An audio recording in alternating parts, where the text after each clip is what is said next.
Xin chào mọi người, hôm nay chúng ta sẽ đến với con đường Nguyễn Thị Thập ở quận 7, Sài Gòn hay còn gọi là thành phố Hồ Chí Minh. Trước mắt chúng ta đó là vòng xoay Trung Sơn của khu dân cư Trung Sơn, xã Bình Hưng, huyện Bình Chánh. Mình quay lúc này là khoảng 7 giờ tối.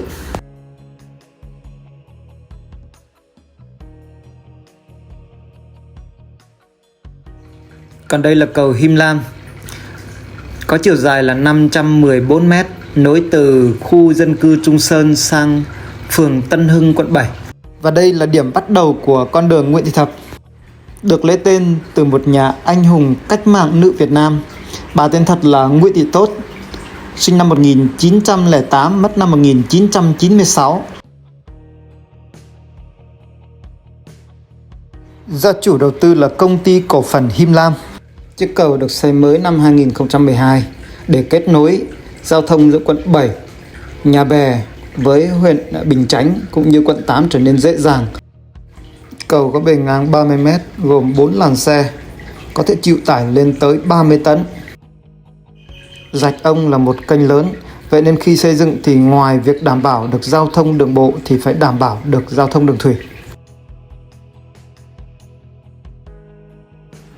Trước mắt chúng ta là khu dân cư Him Lam với quy mô là 58 hecta. Đây có thể nói là khu dân cư hiện đại bậc nhất Việt Nam hiện nay. Nguyễn Thị Thập đi qua khu dân cư Him Lam khoảng 800 m và có bề rộng là 35 m. Đây là đèn đỏ giao lộ với đường Hoàng Trọng Mậu. Hoàng Trọng Mậu là kết nối từ đường Trần Dân Soạn, là đường ven sông đấy ạ. Đi qua cầu D1, kết nối trực tiếp với đường Nguyễn Văn Linh. Từ vị trí này mà qua các trường đại học như RMIT, Tôn Đức Thắng, Đại học Cảnh sát Nhân dân chưa đến một cây.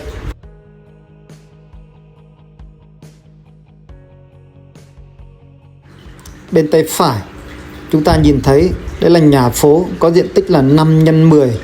Còn bên tay trái là khu biệt thự có diện tích là 10-20.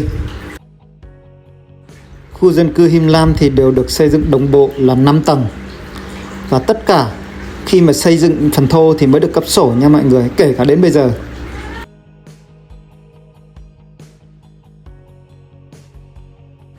Khu này là đẹp nhất Nguyễn Thị Thập rồi đấy ạ.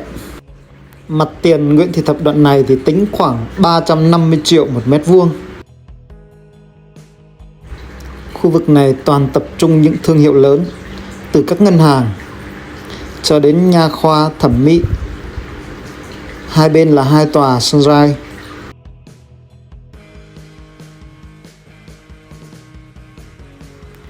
Đây là giao lộ của Nguyễn Hữu Thọ và Nguyễn Thị Thập, hay gọi là ngã tư Lotte Mart.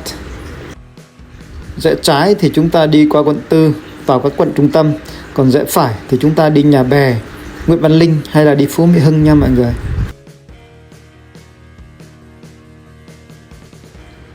Tính từ đoạn này thì Nguyễn Thị Thập bề ngang chỉ còn khoảng tầm 22 đến 25 thôi ạ, 25 m đấy ạ, tùy đoạn. Ở quận 7 thì ngoài những cái khu đất hoặc là những cái dự án được quy hoạch xây cao tầng ra thì chỉ có trục đường Nguyễn Thị Thập và Huỳnh Tấn Phát là được xây dựng cao nhất thôi ạ. Vậy nên khi mà thấy các thương hiệu lớn nằm ở Nguyễn Thị Thập thì chúng ta cũng không quá ngạc nhiên đâu ạ. Hệ số xây dựng và mật độ xây dựng thì cũng tùy thuộc vào thế đất. Và một điều nữa là ở Nguyễn Thị Thập này thì bị lộ giới hơi nhiều. Chúng ta đang đi qua ngã tư Nguyễn Thị Thập và Lê Văn Lương. Đây có thể là nói là nút giao thông dễ tắc nhất ở quận 7 này.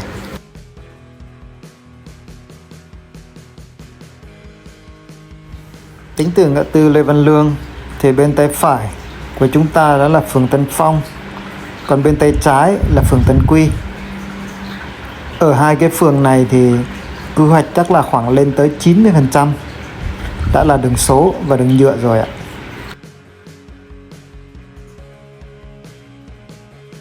Mặt tiền đường Nguyễn Thị Thập thì hiện tại giá đất ở đây rơi vào khoảng 300 triệu, trên dưới 300 triệu một mét vuông, tùy từng đoạn và tùy từng thế đất nhé.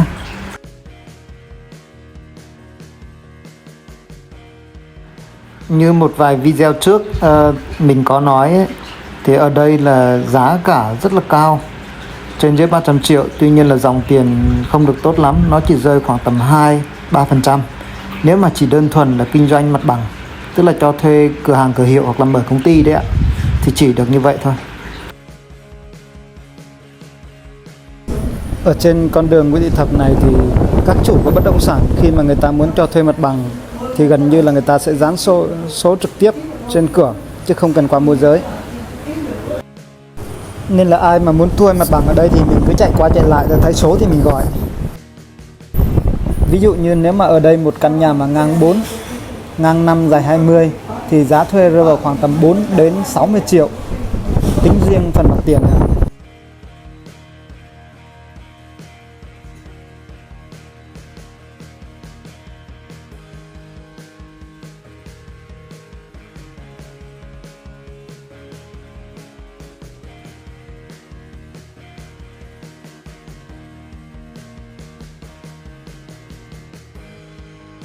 Bây giờ cũng là giờ cao điểm và cũng hơi nhiều đèn đỏ. Chúng ta cùng quan sát, cùng xem một số thương hiệu.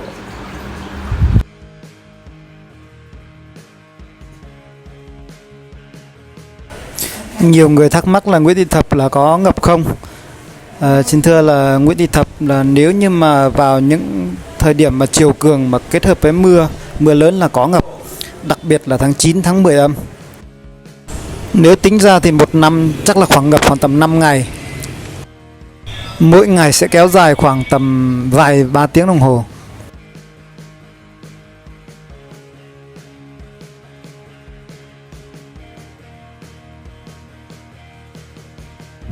Nguyễn Thị Thập có tổng chiều dài là 4 km. Quy hoạch chỉ là 35 m. Nhưng mà chúng ta nhìn thấy cái đoạn này chắc là chỉ khoảng được 22 m à. Vậy thì lộ giới của mỗi bên là khoảng 5 m đấy ạ. 3 đến 5 m. Không biết bao giờ đoạn đường này sẽ được mở. Nhưng nếu mà mở được là để đền bù hết theo giá thị trường thì cũng cả một vấn đề. Ngoại trừ Him Lam 800 m ra là đã đủ 35 m, thì đoạn còn lại là 3,8 km là chưa đủ.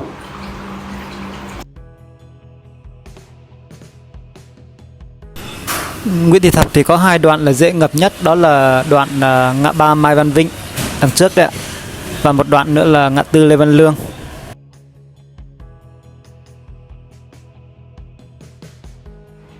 Đèn xanh đèn đỏ ngã ba Mai Văn Vĩnh. Khi hỏi những người dân ở quận 7 này về triều cường thì họ thấy rất là bình thường. Cái chuyện đấy từ xưa đến nay. Còn nếu như một số người mà từ nơi khác chuyển đến thì mỗi lần triều cường thì họ thấy rất là thú vị. Tùy từng nơi, có nơi thì ngập quá thì cũng gây rất là nhiều khó khăn. Ở đây có cái cầu nhỏ, thì bên tay phải của chúng ta đã là sang phường Tân Phú rồi.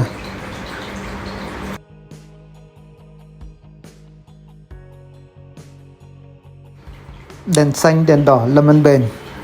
Bên tay trái của chúng ta đó là đường Lâm Văn Bền sẽ đi ra Trần Xuân Soạn. Ở bên tay trái này là chúng ta đã bước sang phường Bình Thuận. Ngã ba Lâm Văn Bền này mà đi đến trường Đại học Marketing rơi vào khoảng tầm 1,5 cây. Chúng ta đi theo đường Lâm Văn Bền, sau đó rẽ phải vào đường số 17, đến đường Tân Mỹ là đến nơi.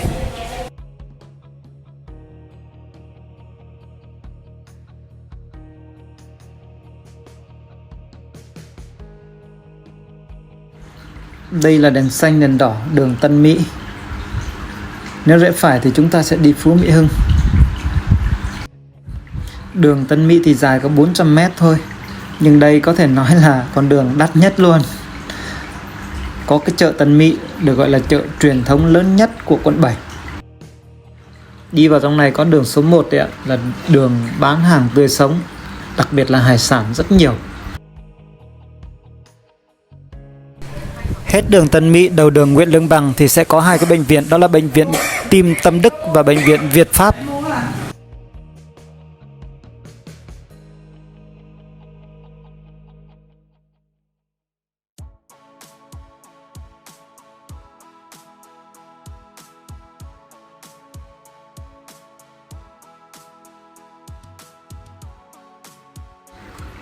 Ngã tư đèn xanh đèn đỏ Nguyễn Văn Linh và Nguyễn Thị Thập. Nguyễn Văn Linh có độ dài lên tới 18 km, rộng 120 m, là nối từ quận 7, từ khu chế xuất quận 7 đấy, qua đến tận quốc lộ 1A. Vừa qua Nguyễn Văn Linh thì chúng ta nhìn thấy cái cầu. Cầu này người ta gọi là cầu đa khoa. Gọi là cầu đa khoa vì nó nằm ngay trung tâm y tế dự phòng quận 7 và bệnh viện quận 7.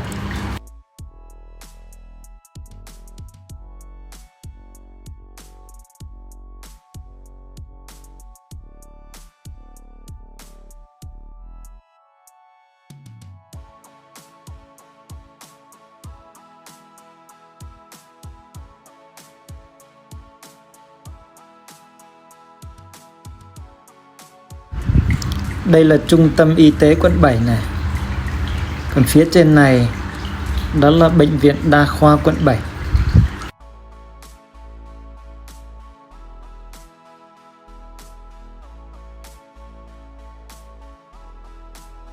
Còn đây là bệnh viện đa khoa quận 7.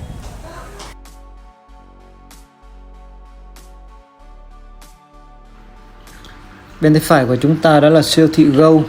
Trước đây nó là Bixi, nhưng tính từ ngày 31 tháng 12 năm 2020 thì là Bixi quận 7 là chính thức đổi tên thành Go.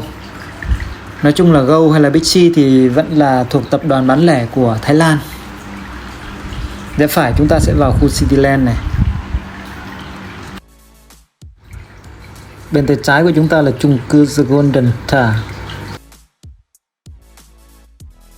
Chúng ta nhìn thấy bên trên Bixi ấy, đó là chung cư Cosmo. Hình như dịch ra tiếng Việt của nó là vũ trụ hay sao ấy. Mặc dù là đi vào hoạt động khá lâu rồi, tuy nhiên là vẫn thấy vắng vắng thiếu thiếu. Không biết là có anh chị em nào đấy biết được lý do không, cho mình biết với.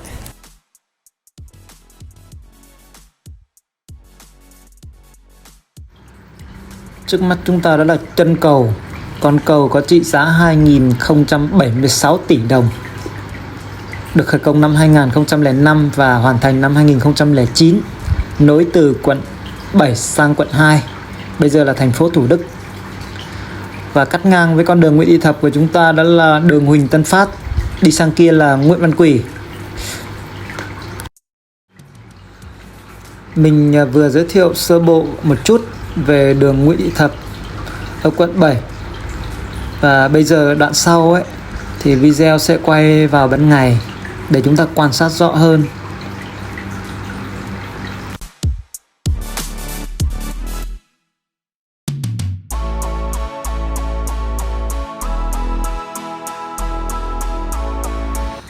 Ban ngày thì mình sẽ đi ngược từ phía Huỳnh Tân Phát qua bên Him Lam.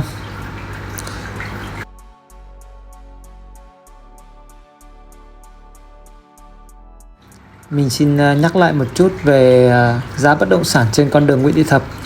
Thì khu vực Nguyễn Thị Thập thì giá nó dao động khoảng trên dưới 300 triệu một mét vuông.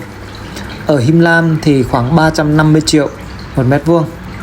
Còn nhà ở hẻm khoảng tầm 7 đến 100 triệu tùy vào hẻm nhỏ hay là hẻm xe hơi nhá.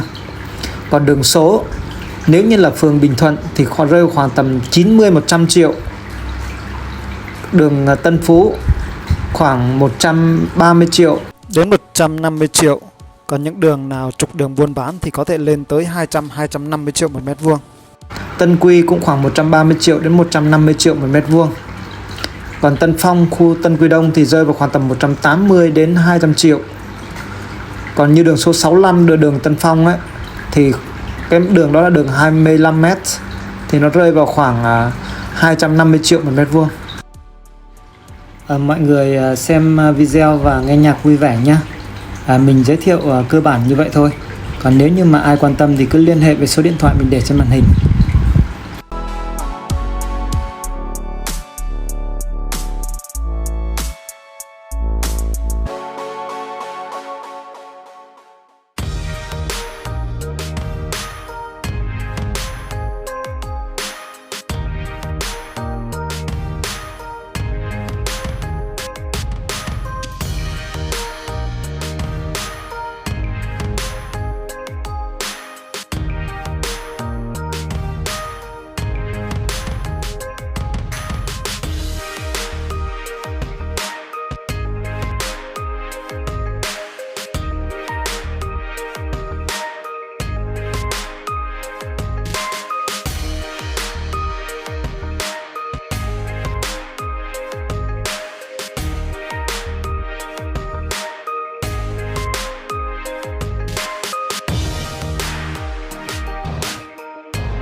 Mình làm video với mục đích chia sẻ, rất mong được nhận ý kiến đóng góp từ mọi người.